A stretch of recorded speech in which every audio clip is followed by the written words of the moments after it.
as far as my education qualification is concerned, matriculation from Rajendra Collegiate Chapra and intermediate from SDS College Chapra. My hobby are play, listening and listening music. My aim is successful safety officer. I have completed 1 year DFSIM course. This was my short introduction. ठीक है. Confined space क्या होता है? Confined space is any enclosed space that has limited access and egress. ठीक है. Confined space में क्या क्या खतरे हो सकते हैं? Confined space में खतरे biological, insects, lack of lighting, lack of illumination, lack of communication, और not a proper competent person, not available attendant, and proper access egress, not proper access egress. ठीक. एक्सकैवेशन जब आप कहीं पे करवाते हैं तो कौन से खतरों का सामना करना पड़ सकता है? Excavation yes. एक्सकैवेशन करते समय हमें सबसे पहले तो वहाँ के मिट्टी का जांच पड़ताल अगर नहीं करते हैं तो वो हमारे लिए खतरा हो सकता है. और उसके बाद ओवरहेड पावर लाइन का खतरा हो सकता है. एक्सकैवेशन कर रहे हैं तो वहाँ नियर स्ट्रक्चर है. ओवरहेड पावर लाइन से क्या कनेक्शन है इसका? ओवरहेड पावर लाइन से अगर जो मैनुअली कर रहे हैं तो काम अगर सही से ठीक है चल जाएगा. अगर जो मशीन के द्वारा कर रहे हैं तो उसके बूम है या कोई मशीन का कोई भी पार्ट इलेक्ट्रिक से सटेगा तो इससे हमारे हजार्ड हो जाएगा. ठीक है. एंड एक्सकैवेशन करते समय अंडरग्राउंड पाइपलाइन, इलेक्ट्रिक केबल, बहुत सारे इलेक्ट्रिक केबल गए होते हैं. अगर ये आइडेंटिफाई नहीं करेंगे, रिस्क असेसमेंट नहीं करेंगे तो हमारे लिए खतरा हो सकता है. नियर में जो स्ट्रक्चर है अगर ये बिना इंफॉर्मेशन के एक्सकैवेशन कर रहे हैं तो हमारे लिए खतरा हो सकता है. एंड सर छोटे छोटे नुकीले पदार्थ भी हमारे लिए खतरा होगा. पीपी का प्रयोग नहीं कर रहे हैं तो एक्सकैवेशन में सर जो काम कर रहे हैं वहाँ पर आदमी भी गिर सकता है इसमें और मशीन भी गिर सकता है. इतने सारे और भी हजार्ड हैं. ठीक. ओके, आप मुझे ये बताइए, जब वेल्डिंग एक्टिविटी कहीं पे हो रहा है, वेल्डिंग का काम हो रहा है तो उस समय प्रिकॉशन के रूप में क्या क्या आप देंगे? प्रिकॉशन के रूप में तो वेल्डिंग, सबसे पहले तो वेल्डिंग जहाँ करना है वहाँ के उस जगह को सबसे पहले बहुत प्रॉपर हाउस कीपिंग कर लेंगे. हाउस कीपिंग करने के बाद वहाँ फायर बूथ का इंतजाम कर लेंगे. उसके बाद वहाँ पर इलेक्ट्रिक सप्लाई देखेंगे कैसा बोर्ड है, वहाँ पर अच्छे से प्रॉपर बोर्ड देंगे उस पर. और मशीन, वेल्डिंग मशीन को चेक कर लेंगे ये टीपीआई सर्टिफाइड है या नहीं, या कोई डिफेक्टिव तो नहीं है. उसके बाद उस पर्सन को चेक करेंगे या कॉम्पिटेंट पर्सन है या नहीं, वेल्डिंग करने के योग्य आदमी है कि नहीं. उसके बाद वेल्डिंग करते समय उस कॉम्पिटेंट पर्सन को फेस शील्ड नियमित रूप से उपयोग करना है. ठीक है.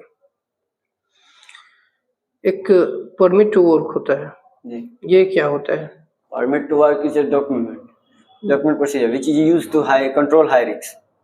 Permit to work किसी भी काम को करने को हमको अनुमति देता है. ठीक. पीटीडब्ल्यू कितने टाइप्स के होते हैं? परमिट तो ऐसे तो 3 प्रकार के होते हैं. कौन कौन सा? Hot work, cold work and confined space. और अलग अलग इंडस्ट्री में अलग अलग प्रकार के होते हैं परमिट. ओके. ठीक. अच्छा, आप मुझे हॉट वर्क और कोल्ड वर्क में डिफरेंस बताइए, क्या डिफरेंस होता है दोनों?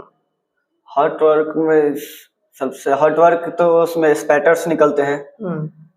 उससे हमको खतरा हो सकता है, बर्न इंजरी हो सकता है सर, हमारे स्किन डिफेक्ट हो सकता है. एंड आँख के सर उसमें भी सर बॉडी पर पड़ सकता है.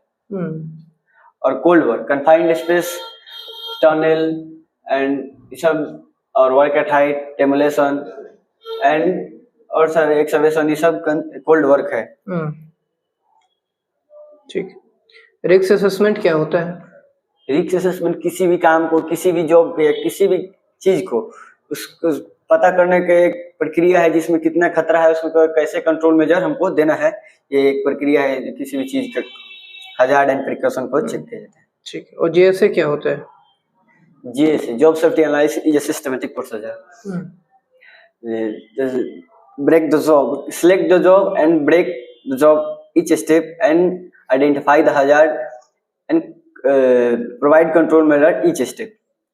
जॉब जैसे एक ऐसी प्रक्रिया है जिसमें किसी खास काम को चुना जाता है, उसके बाद उस काम को स्टेप बाय स्टेप तोड़ दिया जाता है और उस स्टेप बाय स्टेप में उसके हजार्ड को पहचान कर स्टेप बाय स्टेप उसके कंट्रोल मेजर को दिया जाता है. ओके, ठीक है.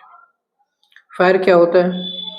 Fire is a chemical reaction within 3 parts: heat, fuel, oxygen. Fire एक ऐसी प्रक्रिया है जिसमें ऑक्सीजन और फ्यूल और ये तीनों, अगर ये ऑक्सीजन, फ्यूल और हीट तीनों पर्याप्त मात्रा में होंगे तभी आग लगेगा. इस तीनों में से कोई भी एक अगर किसी भी चीज को हटा दिया जाए तो आग नहीं लगेगा. यानी तीनों का चेन रिएक्शन होगा तभी जाके क्या होगा? फायर ट्रायंगल अगर नहीं बनेगा तब तक आग नहीं लगेगा. टीपीआई का फुल फॉर्म क्या होता है? Third party inspection. ये क्या होता है टीपीआई? टीपीआई एक अलग संस्था होता है जिसमें ना इसमें मैन्युफैक्चरर डिसाइड करता है ना ही यूजर डिसाइड करता है. जो मैन्युफैक्चरर बनाता है उसको उस चीज को ना माप कर, उसकी क्वालिटी को माप कर ये खुद की इसमें पहचान देता है कि कितने लायक है. ठीक. SWL का फुल फॉर्म क्या होता है? Safe work load. Okay. ELCB? अर्थ लीकेज सर्किट ब्रेकर. स्कैफोल्डिंग क्या होता है? Scaffolding is an elevated temporary working platform which is used work at height. It protects man and material. ठीक. स्कैफोल्डिंग कितने types के होते हैं? Scaffolding 6 टाइप के होते हैं. कौन कौन सा? Suspended, mobile scaffold and mobile elevated work platform और बर्ड केज, कैंटिलीवर. ठीक. लेडर को यूज करते समय क्या क्या प्रिकॉशन लेंगे? लेडर को यूज करते समय सबसे पहले तो अनइवन सरफेस चेक करेंगे. अनइवन सरफेस है तो वहां पर हम उस लेडर को नहीं लगाएंगे. स्टेबल स्पेस पर भी हम लगाएंगे उसको. उसके बाद उसको डिस्टेंस में 4 एंड 1 फीट, मतलब 4 एक का चैन करके हम इस सीढ़ी को लगाएंगे. मतलब ये कि 4 फीट ऊंचा तो 1 फीट डिस्टेंस हॉरिजॉन्टल हम उसका मेंटेन करेंगे. और सीढ़ी को लगाते समय देखेंगे 75 डिग्री पर ही सीढ़ी का हम उपयोग करेंगे. उसके बाद जिस प्लेटफॉर्म पर लग रहा है उस प्लेटफॉर्म पर चेक कर लेंगे कि सीढ़ी का 3 स्टेप ऊपर रहना चाहिए प्लेटफॉर्म से. और उस सीढ़ी का सर जो पार्ट है उसको लॉक कर देंगे, ऊपर से और नीचे से दोनों को लॉक कर देंगे.